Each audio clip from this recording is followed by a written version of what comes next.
Армысыңар маалымат программасы, студияда Диана Нурлан кызы. Кыргыз милициясынын өздүк курамы 12-13 октябрда КМШ мамлекеттеринин башчыларынын саммитин өткөрүү учурунда күчөтүлгөн тартипте кызмат өтөдү.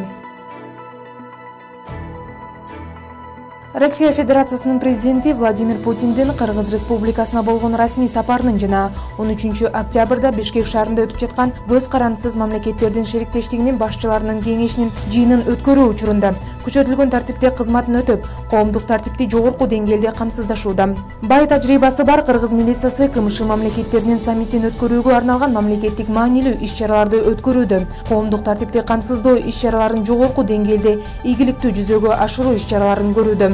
Белгилей кетсек, коомдук тартипти жана коопсуздукту камсыздоо үчүн Бишкек гарнизонунун 4500 кызматкери тартылган. Урматтуу жарандар, бул мамлекеттик маанидеги иш-чара учурунда жарандардан коомдук коопсуздукту камсыздоо менен бирге жол кыймылын жөнгө салып турган милиция кызматкерлеринин талаптарын туура түшүнүү менен кабыл алууңуздарды суранабыз.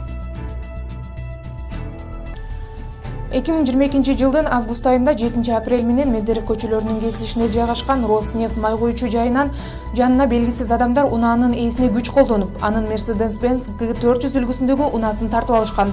Кылмыштуу элементтердин бул жолтан да башка кызыгуусу кокусунан болгон эмес. Анткени унаа мурда башка криминалдык төбөлгө таандык болгон. Бирок кийинчерээк башка адамдарга сатылып кеткен. Бул фактынын негизинде Бишкек шаарынын Октябрь райондук ички иштер башкармалыгынын тергөө кызматы тарабынан Кылмыш жаза кодексинин 207 беренеси каракчылык боюнча кылмыш иши козголгон. Ички иштер органдарынын кызматкерлери тарабынан көрүлгөн чаралардын натыйжасында бул мыйзамсыз ишке тиешеси бар мурда соттолгон 4 адам кармалган. Ошол учурда жашырынып жүргөн 4-чү шеригин бир нече айдан кийин ИИМдин кылмыш иликтөө башкы башкармалыгынын уюшкан кылмыштуулукка каршы күрөшүү бөлүмүнүн кызматкерлери кармашкан. Уурдалган унаа ошол жылдын август айында табылып, ээсине кайтарылган.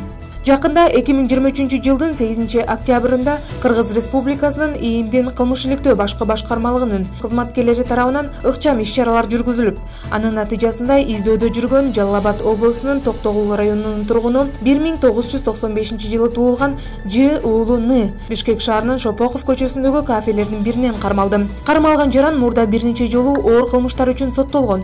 Анын ичинде каракчылык, адам өлтүрүүгө аракет кылуу, ок атуучу куралды мыйзамсыз сактоо. Ал криминалдык идеологияны карманат жана кылмыш дүйнөсү менен тыгыз байланышта. Учурда соттун чечими менен жаран Ж. уулу Н. жаза аткаруу кызматынын номер 21 мекемесине 2 айга камалды.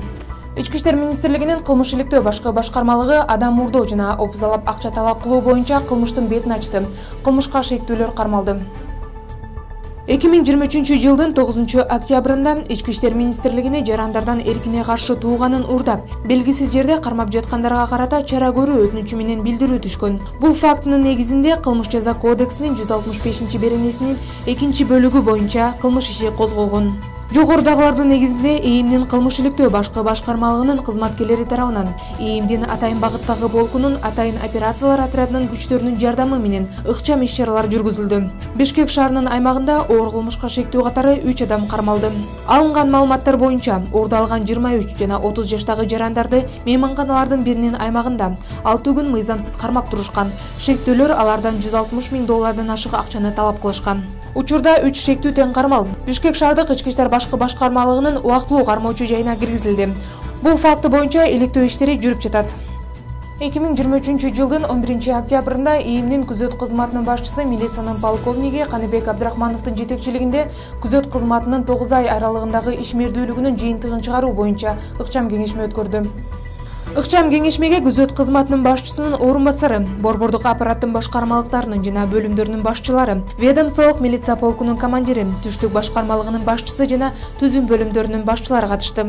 Ыкчам кеңешмеде белгиленгендей, бүгүнкү күндө күзөт кызматынын бөлүмдөрү тарабынан кайтарылган объекттердин саны 2022 жылга салыштырмалуу 3939га көбөйдү. Бул өткөн жылга салыштырмалуу 3,2%га өскөн. Ишенимге берилген объектлердин коопсуздугун камсыздоодон тышкары, майда бейбаштыктан жана уурлуктан тартып талаптоноого жана киши өлтүрүүгө чейинки республиканын ички иштер органдарынын башка бөлүмдөрү менен биргеликте кылмыштуулукка каршы активдүү иш алып барат. Каныбек Абдрахманов айрым бөлүмдөрдүн жана алардын жетекчилеринин ишмердигиндеги кемчиликтерди белгилеп, жарандардын мүлкүн урдоого жана кирип кетүүлөргө жол бербөө, ишенимди коргоо максатында объекттерди күзөт ишинин натыйжалуулугун жогорулатуу зарылдыгын белгиледи. Кеңешменин жыйынтыгында кызматтык ишинде кемчиликтери бар бир катар жетекчилер тартиптик жазаларды алышты. Ошондой эле күзөт кызматынын ишинин артыкчылыктуу багыттары белгиленди. Буга чейин интернет тармагында жүргүнчү менен кайым айтышкан милиция кызматкерлеринин кийимин кийген жаранын видеосу тараган. Болду да бля, мойнар калгыла да спорт этпей мактанчы. Мен түшүнүп атам, мен түшүнүп атпайм. Жок, сен ким водительсиңби? Какая разница? Сиз деле гаишник эмеспи? Кандай гаишник эмес? А мен сага ким көрүнүп атам анда? Я. Мен ким көрүнүп? Булар иштеп атат. Мындай доска, атың ким? Кыргыз Республикасынын Ички иштер министрлиги эскертет. Укук коргоо органдарынын формасын мыйзамсыз кийген же укук коргоо органдарынын кызматкерлеринин жасалма документтерин пайдаланган жарандар Кыргыз Республикасынын бузуулар жана кылмыш жаза кодексинин беренелерине ылайык катуу чаралар көрүлөт. Апта ичиндеги маанилүү жаңылыктар болду. Ички иштер министрлиги Диана Нурлан кызы.